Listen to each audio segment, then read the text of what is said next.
It all began one quiet evening, 25 years ago.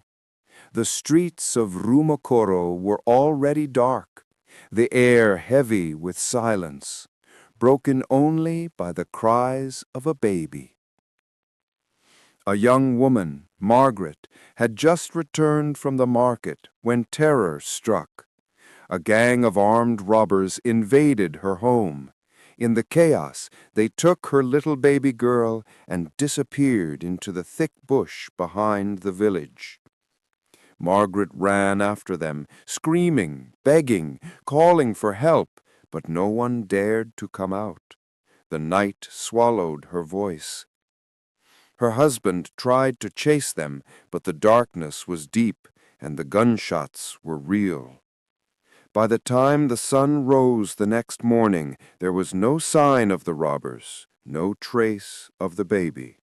Just silence, and a mother's endless cry. Days turned into weeks, weeks into months, and soon years passed. Margaret never forgot.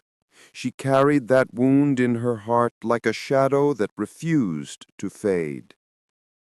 Far away from the town, deep inside the Rumokoro forest, something strange happened that same night. An old hunter named Parakarabo was returning from a long hunt. He heard the cries of a baby piercing through the stillness of the forest. Curious and frightened, he hid behind a huge tree trunk, watching. Then he saw them, a group of men carrying a small bundle, the baby, walking fast through the bush. Before he could move, a loud roar shattered the night. A lion charged out from the dark.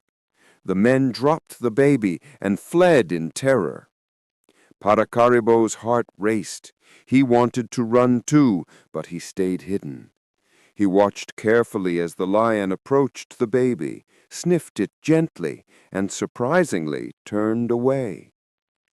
It did not harm the child. It simply walked back into the woods, leaving the baby crying softly on the ground. When the forest grew silent again, Parakaribo came out slowly. He picked up the baby, wrapped her in his old animal skin, and held her close to his chest. He didn't know where she came from. He didn't know what to do, but one thing was sure. Fate had